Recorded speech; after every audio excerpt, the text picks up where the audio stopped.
చేస్తుంది. ఒక చిన్న పిల్లవాడు వాళ్ళ తల్లిని మిఠాయి, అమ్మ నాకు మిఠాయిలు చేపించమ్మా అని అడిగాడు. అప్పుడు ఆ తల్లి, సరే నీకు మిఠాయిలు చేపిస్తాను, పోయి డబ్బులు ఇచ్చి పాల ప్యాకెట్ తీసుకురాపో. పాల ప్యాకెట్ ఎందుకు తీసుకురామనింది? నెయ్యి కావాలి కదా. సో వానికి అర్థం కాక మా అమ్మ పాల ప్యాకెట్ ఎందుకు తెమ్మనింది అని అడిగింది. తర్వాత వాడు ఎందుకో అమ్మ చెప్పింది కదా అని పోయి పాల ప్యాకెట్ తీసుకొని వచ్చాడు. వాళ్ళ అమ్మకి పాల ప్యాకెట్ ఇవ్వడం జరుగుతుంది. వాళ్ళమ్మ వాడు చూస్తున్నట్లుగానే పాలను వేడి చేస్తుంది. చల్లగైనాక మీగడ వచ్చినాక ఆ మీగల్లో నుంచి వెన్న తీసి నెయ్యి, సువాసనమైన రుచికరమైనటువంటి నెయ్యి ఆ పిల్లవాని ముందర అమ్మ తీసి మిఠాయిలు చేపిస్తుంది అనమాట.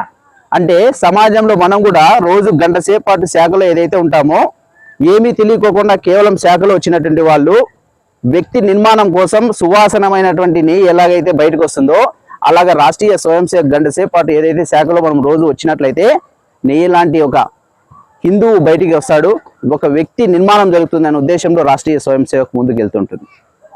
మనం చాలా చోట్ల చూసాం. ఒక ముసలి ఆయన వేసవి కాలంలో బాగా ఎండగాస్తుంటుంది. వేసవి కాలంలో సైకిల్ తొక్కుతూ మిట్ట మధ్యాహ్నం 1 గంటప్పుడు సైకిల్ తొక్కుతూ ఒక 60 ఏళ్ళ ముసలాయన వస్తుంటే, నలుగురు ఉన్నప్పుడు ఆయన ఒక్కసారిగా కళ్ళు తిరిగి స్పృహ తప్పి పడిపోయి సైకిల్లో నుంచి పడిపోతాడు.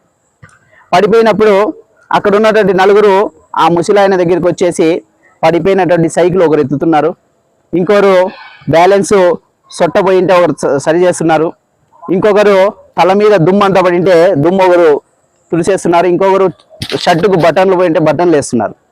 ఇంతలోకి ఒక అతను వచ్చి అతని ముఖాన కొన్ని నీళ్ళు వేయండి, ఆయన సృహలోకి వస్తే అన్ని పనులు ఆయనే చేసుకోగలడు అని ఒక పెద్ద ఆయన అంటాడు. అంటే ఆ వ్యక్తి సృహలోకి వస్తే ఆయన పనులు అన్నీ చేసుకోగలడు. ఇలాగా రాష్ట్రీయ స్వయం సేవక్ సంఘ్ ఎవరైతే హిందువుగా మర్చిపోయినటువంటి వ్యక్తిని హిందువుగా గుర్తు చేయడానికి రాష్ట్రీయ స్వయం సేవక్ రోజు గంట సేపు పాటు శాఖలో కష్టపడుతూ ఉంటుంది. ఒక 4 వ్యక్తులు ఉంటారు. ఆ 4 వ్యక్తులు లైన్లో పోతున్నప్పుడు 4వ వాడు నాతో పాటు మిగతా 3 లైన్లో రావాలి అని అనుకోవడం గొప్పతనం కాదు. మిగతా 3తో పాటు నేను